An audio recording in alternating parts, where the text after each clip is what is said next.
বারাকাতুহু। আমরা আপনাদের সামনে একটি মুকালামা পেশ করব।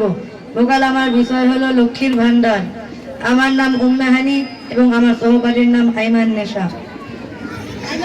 আরে আইমান বুবু যে, আইমান বুবু, ও আইমান বুবু। আরে কেউ যেন আমাকে পিছন থেকে ডাকছে, দেখি তো।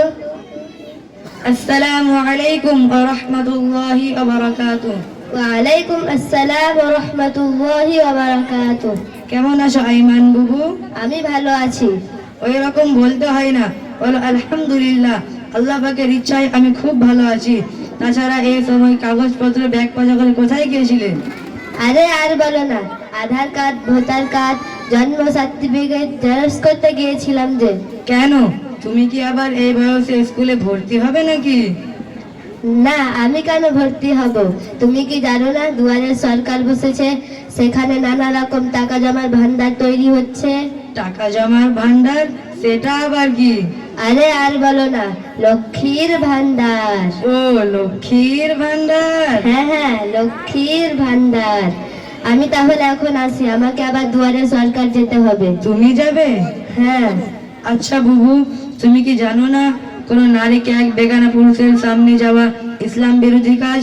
তাছাড়া আল্লাহ পাক রব্বুল আলামিন কোরআন পাকের মধ্যে বলেছেন, ওয়াকুন্না ফি বুয়ুতিকুন্না ওয়ালা তাবাররাজনা তাবাররাজাল জাহিলিয়াতিল উলা। অর্থাৎ হে নারীরা, তোমরা নিজেদের ঘরে অবস্থান করো, জাহিলিয়া যুগের মতো নিজেদের সৌন্দর্য পর পুরুষের সামনে প্রদর্শন করে বেরিও না। আরে সরকার আমাদের উপর টাকার বর্ষা ছড়াতে চাইছে, আর তুমি আর এই কথা থেকে এলো ধর্মওয়ালা ব্যক্তি রে। আরে তুমি ধর্ম সম্পর্কে কিছু জানো না, তাই এমন বলছো। আল্লাহ পাক রব্বুল আলামিন কোরআন পাকের মধ্যে আরো বলেছেন, ওয়াকুল লিল মুমিনাতি ইয়াগুযুদনা মিন আবসারিহিন্না ইয়াহফাযনা ফুরুজাতুহুন্না ওয়ালা ইউবদিনা জিনাতুহুন্না ওয়ালা ইউবরিবনা বিখুমুরিহিন্না আলা জুউবিহিন্না। অর্থাৎ ইমানদার নারীদেরকে বলুন, তারা যেন তাদের দৃষ্টিকে নত রাখে, তারা যেন তাদের যৌনাঙ্গের হেফাজত করে, তারা যেন তাদের মাথায় ওড়না বক্ষ থেকে ফেলে রাখে, এবং তারা যেন তাদের সৌন্দর্য প্রকাশ না করে। আরে হানি, আরে তুমি তোমার ফতোয়া বন্ধ করো তো হানি বাবু। তুমি কি জানো আমাদের ওই লোকটার কাছে টাকা চাইলে বক বক করে, খ্যাচখ্যাচ করে। আরে বুবু, তোমার স্বামীর বিরুদ্ধে এমন মন্তব্য করা কি ঠিক হচ্ছে? তাছাড়া আল্লাহ পাক রব্বুল আলামিন কোরআন পাকের মধ্যে আরো বলেছেন, হুন্না লিবাসুল লাকুম ওয়া আনতুম লিবাসুল লাহুন। অর্থাৎ স্বামী তোমাদের পোশাক স্বরূপ এবং তোমরা স্বামীর পোশাক স্বরূপ। রাসূলুল্লাহ সাল্লাল্লাহু আলাইহি ওয়াসাল্লাম হাদিস শরীফের মধ্যে বলেছেন, যে মহিলা 5 ওয়াক্ত নামাজ পড়বে, স্বামীকে সন্তুষ্ট রাখবে, স্বামীর সঙ্গে উচ্চস্বরে কথা না বলবে, সে কিয়ামতের দিন জান্নাতে প্রবেশ করতে পারবে, তার যে দরজা দিয়ে ইচ্ছে হয়। আরে মন্তব্য করবো না তো কি করব? তুমি কি জানো তার কাছে টাকা চাইলে চোখ গরম করে, আর কার গরম কেই বা দেখবে। আর বছরে বছরে 6,000 করে টাকা পেলে আবার সারা বছরের হাত খরচ চলে যাবে।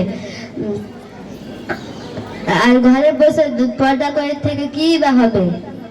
আচ্ছা বুবু, তোমরা কি এই দুনিয়ায় সারা জীবন বেঁচে থাকবে? না। তাহলে এই দুনিয়ার জন্য এত চিন্তা করছো, যেখানে সারা জীবন থাকতে হবে, সে পরকালের জন্য তোমরা কি করছো? তাছাড়া আল্লাহ পাক রব্বুল আলামিন কোরআন পাকের মধ্যে আরো বলেছেন, আদ-দুনিয়া সিজনুল মুমিন ওয়া জান্নাতুল কাফির। অর্থাৎ দুনিয়াটা মুমিনদের জন্য কারাগার এবং কাফিরের জন্য জান্নাত। আমরা যদি আল্লাহ পাককে বিশ্বাস করি, আল্লাহ পাকের হুকুম মেনে চলি, তাহলে আমরা কিয়ামতের দিন জান্নাতে প্রবেশ করতে পারবো।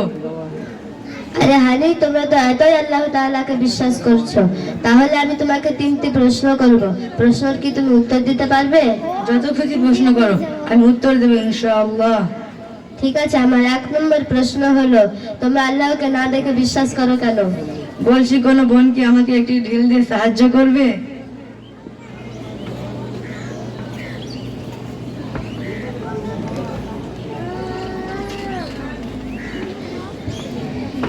খুব ব্যথা পেলাম যে। কোথায় ব্যথা? দেখা যাচ্ছে না তো। আরে পাগল, ব্যথা কি কোনোদিন দেখা যায়? ব্যথা যেরকম দেখা যায় না, আমার আল্লাহ পাককেও দেখা যায় না। আমার আল্লাহ পাককে না দেখে বিশ্বাস করতে হয়। আমার 2 নম্বর প্রশ্ন হলো, শয়তানরা তো আগুনের তৈরি, তাহলে জাহান্নামের আগুনে পুড়বে কিভাবে? আর আগুন কি কখন আগুনকে পুড়াতে পারে? ও, আমি যে তোমাকে এক্ষুনি একটি ঢিল দিয়ে মারলাম, ওই ঢেলও তো মাটির তৈরি এবং আমরাও মাটির তৈরি। মাটি যদি মাটিকে আঘাত করতে পারে তাহলে আগুন কেন আগুনকে পোড়াতে পারবে না? আমার 3 নম্বর প্রশ্ন, তোমার আল্লাহ তাআলা এখন কি করছে? এই প্রশ্নের উত্তর পেতে হলে তোমাকে এখন স্টেজ থেকে নামতে হবে। কেন? নামতে বলছি তাই নামো। ঠিক আছে।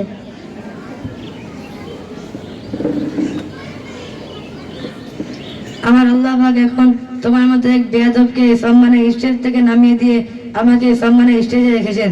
আমার আল্লাহ পাক এখন এটাই করছেন। শাবাশ আলী, তুমি খুব সুন্দর উত্তর দিয়েছো। আর তোমাকে কোনো প্রশ্ন করে আমার লাভ নাই। আচ্ছা আলী, আমি যে এতদিন বেপরদায় ঘুরে বেরিয়েছি, এটার কি গুনার মাপ আছে? হ্যাঁ, অবশ্যই তোমাকে এখনই তওবা করতে হবে। তাছাড়া আল্লাহ পাক রব্বুল আলামিন কোরআন পাকের মধ্যে আরো বলেছেন, ফাকুলতু আস্তাগফিরু রাব্বাকুম ইন্নাহু কানা গফফারা, অর্থাৎ তোমরা বেশি বেশি করে তওবা ইস্তেগফার করো, নিশ্চয়ই আমার আল্লাহ পাক ক্ষমাশীল। তওবা করে কি গুনাহ মাফ হয়? অবশ্যই মাফ হয়। আচ্ছা আলী, আমি তো তওবা করতে জানি না, তুমি কি আমাকে তওবা করিয়ে দিবে? অবশ্যই পড়িয়ে দেব। তুমি আমার সঙ্গে বলো, লা হাওলা। লা হালওয়া। লা হালওয়া নয়, বলো লা হাওলা লা হাওলা ওয়ালা কুওয়াতা। ওয়ালা কাকাতুয়া ওয়ালা কাকাতুয়া নয়, বলো ওয়ালা কুওয়াতা ওয়ালা কুওয়াতা ইল্লা বিল্লাহিল ইল্লা বিল্লাহিল আলিয়্যুল আযীম। আলিপুর দুয়ার। আলিপুর দুয়ার নয়, বলো আলিয়্যুল আযীম। আলিজুল আদিম। আরে হানি, আমি তো ভালো মতন তওবা পড়তে পারলাম না, তুমি কি আর একবার আমাকে তওবা পড়িয়ে দিবে? অবশ্যই পড়িয়ে দেব। তুমি আমার সঙ্গে বলো, লা হাওলা লা হাওলা ওয়ালা কুওয়াতা ওয়ালা কুওয়াতা ইল্লা বিল্লাহিল ইল্লা বিল্লাহিল আলিয়্যুল আযীম। আলিজুল আদিম। আমরা এখান থেকে মুকালামা সমাপ্ত করি। আসসালামু আলাইকুম ওয়া রাহমাতুল্লাহি ওয়া বারাকাতুহু।